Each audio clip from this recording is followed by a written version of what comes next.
Welcome to English in the House, yo.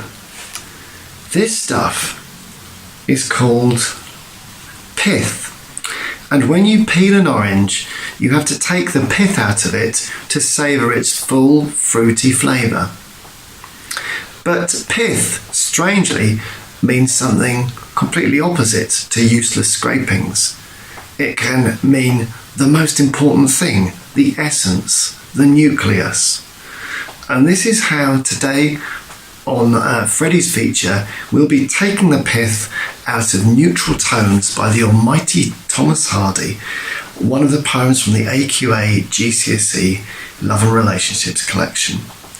We'll firstly karaoke this to the tune of I Can Sing a Rainbow, with apologies to Arthur Hamilton and Peggy Lee, before taking the pith in a bit more detail.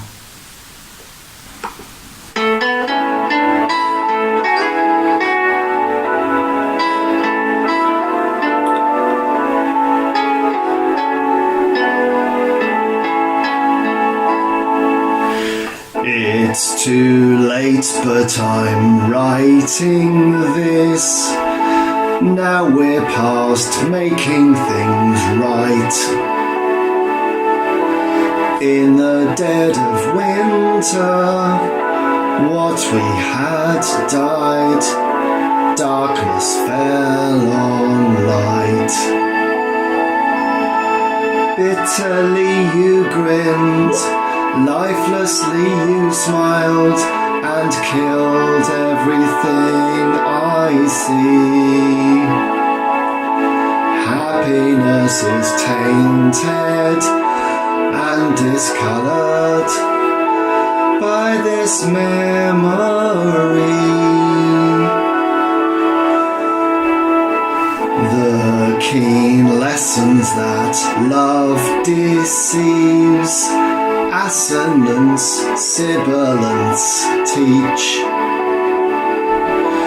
Divine reinforcement in stern shape of startling solar bleach.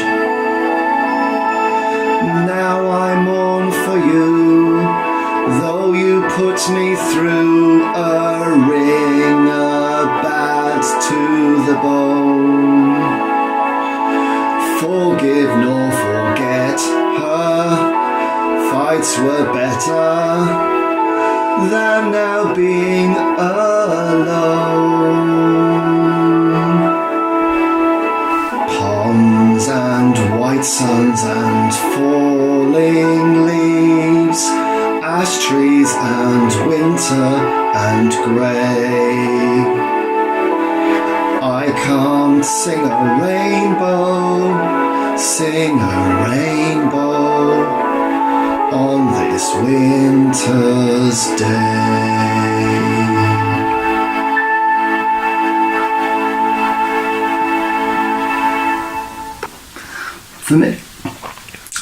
For me, Hardy's style is unimprovably pithy, and it's this thriftiness that I'd first highlight.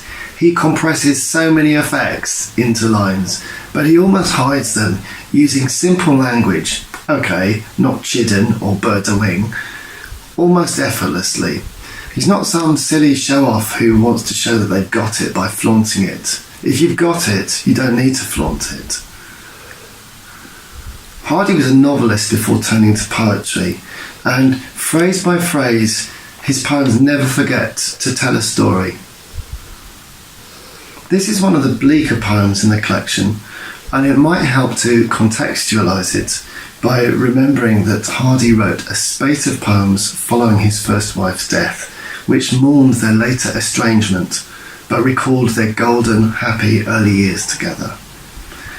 Bear in mind this collection, called Veteris Vestigii Flammae, or The Traces of an Old Flame, came out in 1912-13, at a time when many of the other big poets like Yeats and Kipling were discussing big public affairs like whether there be a war, the empire and Ireland. while this 70-year-old Victorian was casting off the restraint of 19th century masculinity and actually talking about personal feelings in a way that shone the light to most of the lyric voices that succeeded him since then, including C. Day Lewis, Seamus Heaney, Charles Causley, Simon Armitage and Andrew Waterhouse. In that sense, he's one big daddy. Anyway, I hope this Freddie's feature took the pith, and I look forward to seeing you for Freddie's Poetry Karaoke number 10 over the next few days.